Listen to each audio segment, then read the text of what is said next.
తీవగా నిను వలచి పువ్వునై ఉన్నాను. తావిదోతిక పంపి దారికెదురున్నాను. ఈ కలన రావా నాకేసి చూడవా. ఈ కలన రావా నాకేసి చూడవా. తీవగా నిను వలచి పువ్వునై ఉన్నాను. తావిదోతిక పంపి దారికెదురున్నాను. తోపులోపల దాగి తోటమాలిని దాటి, తోపులోపల దాగి తోటమాలిని దాటి, చిగురాకు నీడలో చేరి నిలుచున్నాను. చిగురాకు నీడలో చేరి నిలుచున్నాను. ఈ దారి రావా నీదాననెరుగవా. ఈ దారి రావా నీదాననెరుగవా.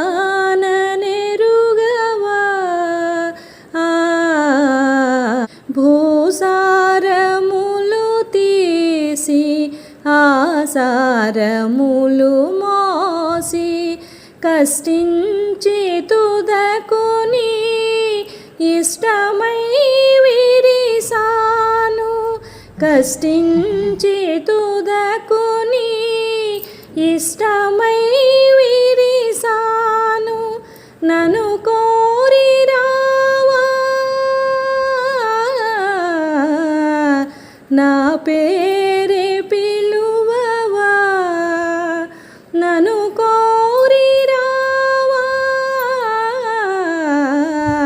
నా పేరే పిలువవా. తీవగా నిను వలచి పువ్వునై ఉన్నాను. తావిదోతిక పంపి దారికెదురున్నాను. ఈ కెలన రావా నాకేసి చూడవా. ఈ కెలన రావా నాకేసి చూడవా. తీవగా నిను వలచి పువ్వునై ఉన్నాను. తావిదోతిక పంపి దారికెదురున్నాను.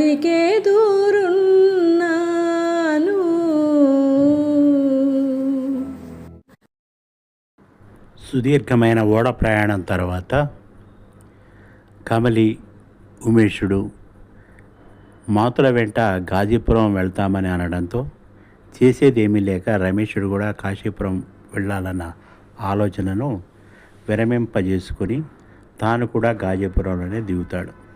అందరూ కలిసి మాతుల ఇంట్లో తాత్కాలికంగా ఉండాలని నిర్ణయించుకుంటారు. గాజీపురంలో పట్టణానికి యూరోపియన్లు నివసించే ఇండ్లకు మధ్య ఒక చిన్న బంగళాలో మాతుల చక్రవర్తి ఉంటున్నాడు. ఆ ఇంటి ముందు రాతి కట్టడంతో ఉన్న ఒక బావి, దాని వెనుక ఒక మామిడి తోట ఉన్నది. ఇంటి ఆవరణానికి నడిచే దారికి మధ్య ఒక గోడ ఉన్నది. ఆ గోడకు ఇంటికి మధ్య నీళ్లు చల్లి తడిపిన వంట ఇల్లున్నది. రమేషుడు ఇల్లు మారేదాకా ఇంటిలో ఉండాలని అనుకున్నారు. మాతుల చక్రవర్తి భార్య పేరు హరిభావిని.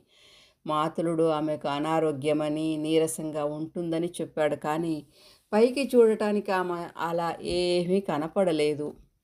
నడి ఈడు దాటినా కూడా ముఖం చూడటానికి మంచి వర్చస్సుతోనూ ఉన్నది. తల ముందు భాగం మాత్రం కొంచెంగా నెరిసింది. చెప్పాలంటే వయసు కన్నా చిన్నదానిగా కనపడుతున్నది.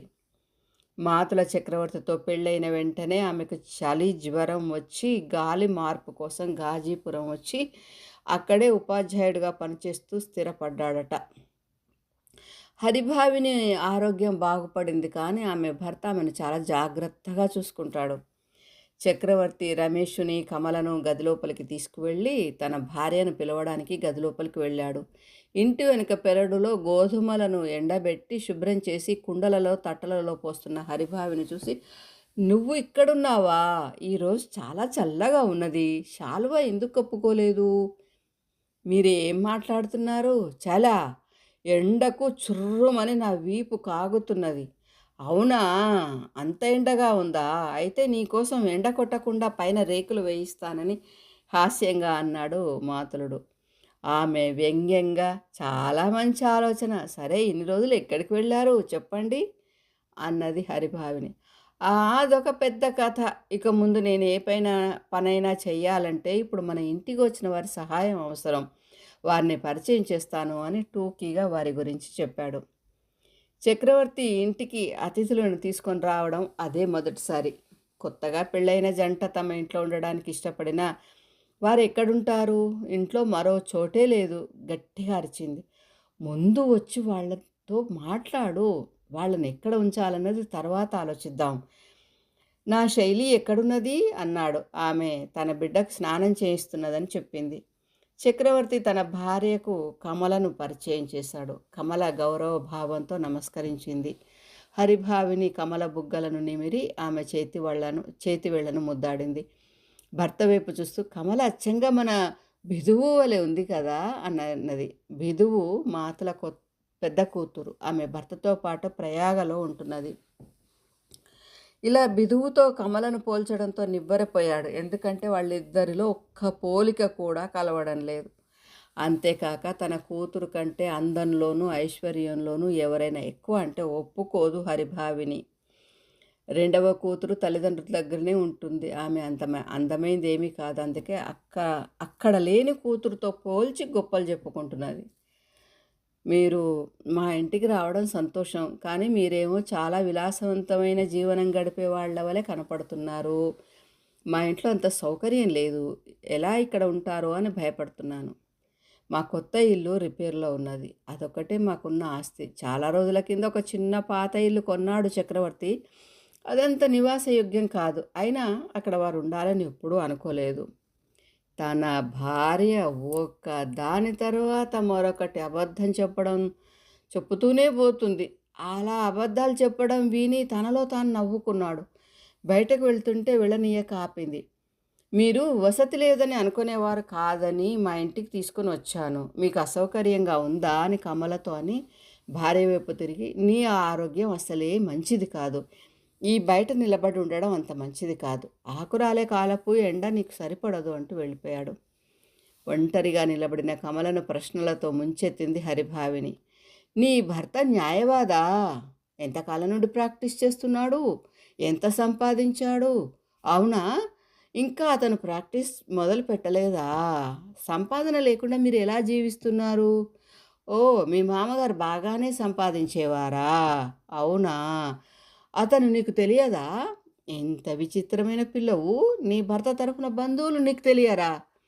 ఇంటి ఖర్చులకు నీ భర్త నీకు నెల నెల ఎంత డబ్బిస్తాడు? నీ ఈడు పిల్లకు అత్తగారు లేకపోవడంతో అన్ని పనులు నువ్వే చేసుకోవాలి, అన్ని విషయాలు నువ్వే చూసుకోవాల్సి వచ్చిందా?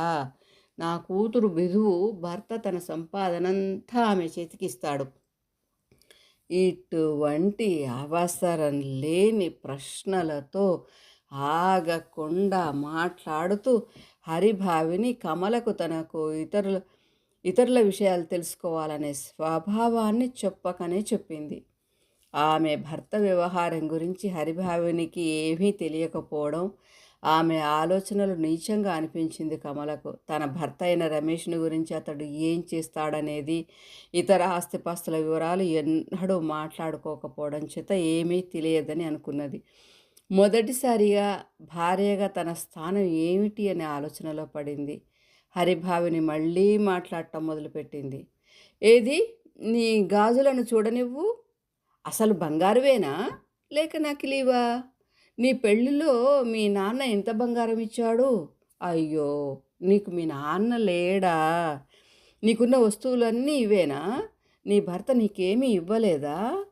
మా అమ్మాయికి మా అల్లుడు గారు 2 నెలలకొకసారి ఏదైనా ఒక నగ కొనాలనుకుంటారు.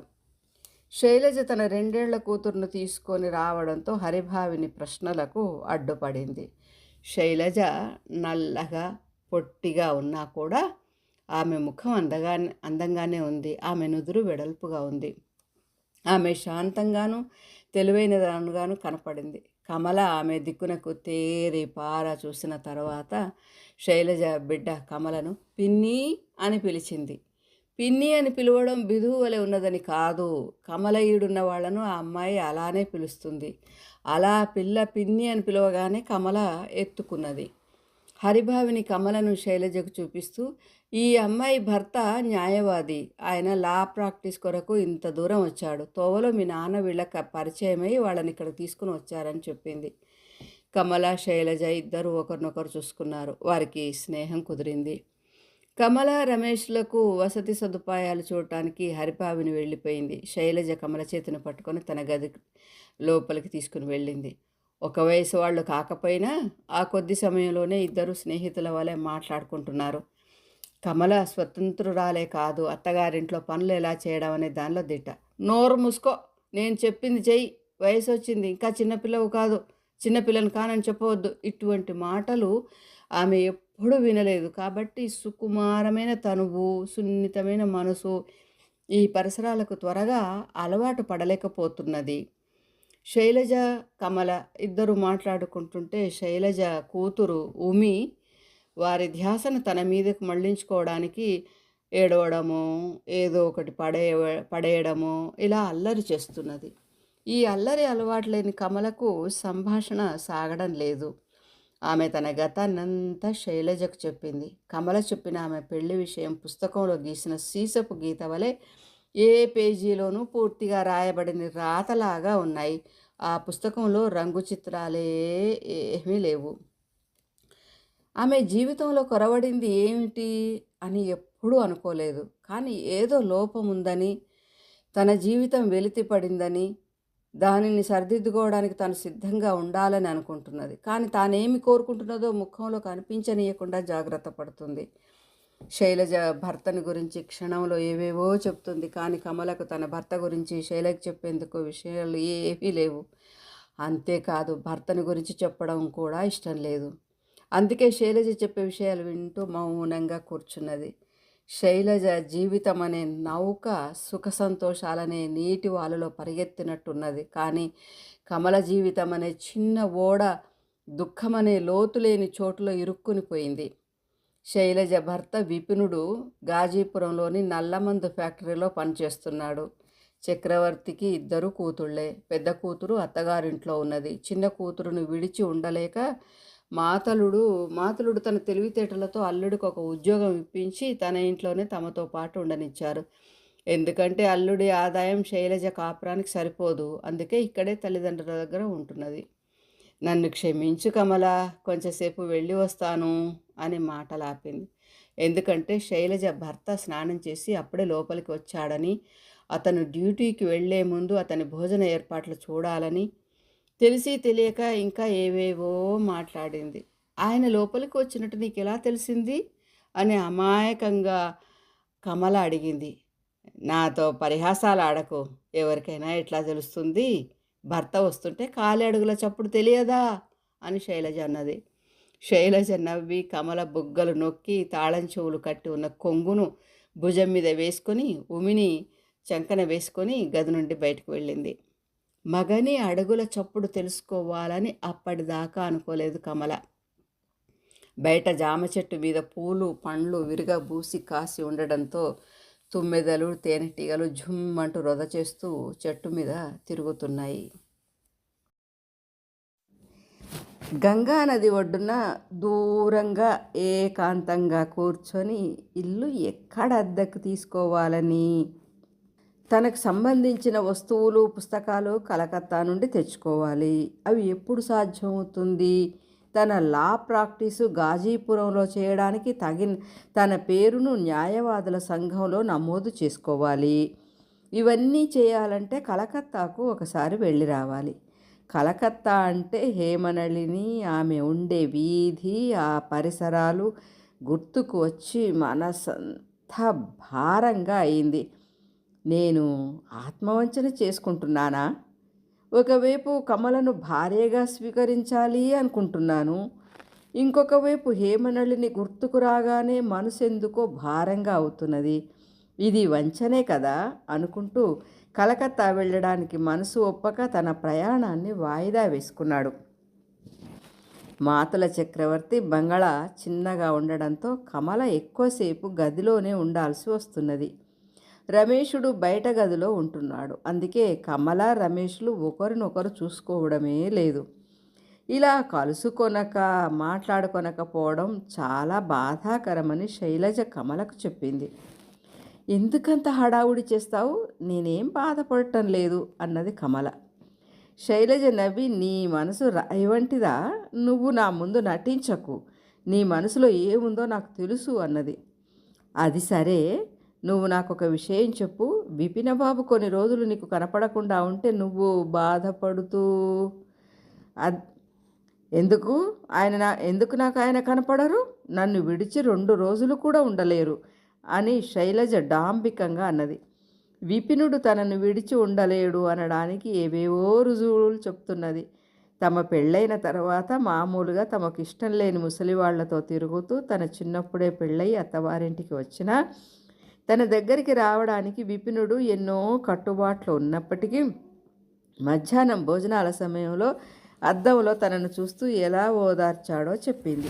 అప్పుడెప్పుడో జరిగిపోయిన తమ సరస సంభాషణలను జ్ఞాపకం తెచ్చుకొని ప్రతి సంఘటన చెప్తూ ఉంటే ఆమె ముఖం వెలిగిపోతున్నది. విపినుడు ఒకరోజు మొత్తం ఆఫీసులో ఉండాల్సి వచ్చింది. ఆ రోజులలో అతను చాలా బద్ధకంగా గడిపేవాడు. ఏ పని చేయకపోయేవాడు. ఊరికే అలా సోమరిగా తిరిగేవాడు. అప్పుడు తను కనపడకుండా దాక్కునేది. దొంగ వలె ఎలా దాక్కునేదో విడమర్చి చెప్పింది. ఒకసారి తన తండ్రి విపినుడిని పని మీద పాటలీపుత్రానికి వెళ్ళి అక్కడ పనులు చూసుకోమని చెప్పాడు. శైలజ విపినుడితో పాటలీపుత్రానికి వెళ్ళి అక్కడ ఉండాలి అనుకుంటున్నావా అని అడిగితే అతను గర్వంగా వెళ్ళాలి అన్నాడు. శైలజ కొద్దిగా బాధపడింది. అతను వెళ్ళే రోజు బాధపడుతున్నట్టు కనపడకూడదు అని అనుకున్నది. కానీ అతను వెళ్తుంటే ఏడవకుండా ఉండలేకపోయింది. భార్య కన్నీరు చూసి తనకు తలనొప్పిగా ఉన్నదని లేని తలనొప్పి నటించాడు. మాతుల చక్రవర్తి డాక్టర్ను పిలిపించి చూపించితే తలనొప్పి తగ్గటానికి మందిచ్చాడు. విపినుడు తాను కలిసి మందును కాలువలో పారబోశారు. ప్రయాణం ఆగిపోగానే ఆశ్చర్యంగా తలనొప్పి తగ్గిపోయింది. శైలజ తనకు విపినుడికి మధ్య జరిగిన అన్ని సంఘటనలు ఏ నిమిషానికి ఎప్పుడు ఎక్కడ ఎలా జరిగినవో జ్ఞాపకం ఉంచుకొని వరుసగా చెప్పడం మొదలుపెట్టింది. అలా చెబుతూనే తలుపు దగ్గర ఏవో దబేల్న పడిపోయినట్టు అనిపించి గబుక్కున పరిగెత్తింది.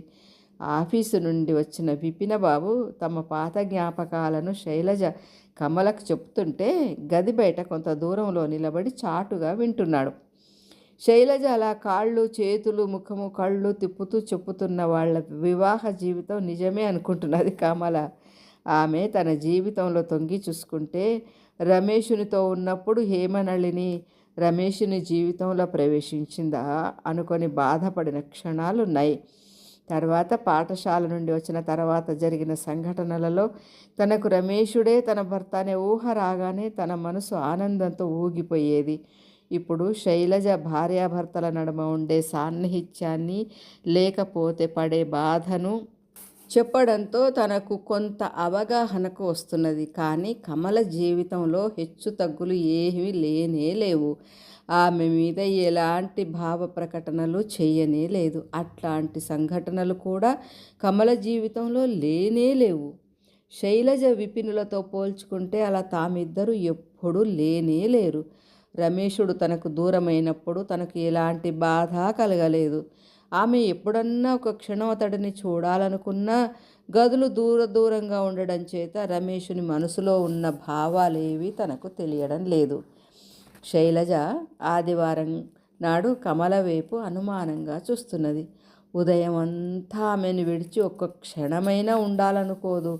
కానీ వారానికి ఒకరోజు ఆదివారం నాడే విపినుడు పనికి వెళ్లకుండా ఇంట్లో ఉన్న సమయంలో అతనితో గడపాలనుకుంటుంది తప్ప ఆదివారం కమలతో గడపాలనుకోదు. ఒకే ఇంట్లో రమేషుడు కమల ఉన్నప్పటికీ వారు కూర్చొని సరదాగా ఎప్పుడూ కబుర్లు చెప్పుకోలేదు. అతను ఎక్కడో బయట గడుపుతాడు. కమల గదిలోనే ఉంటుంది. ఎందుకలా ఉంటుంది?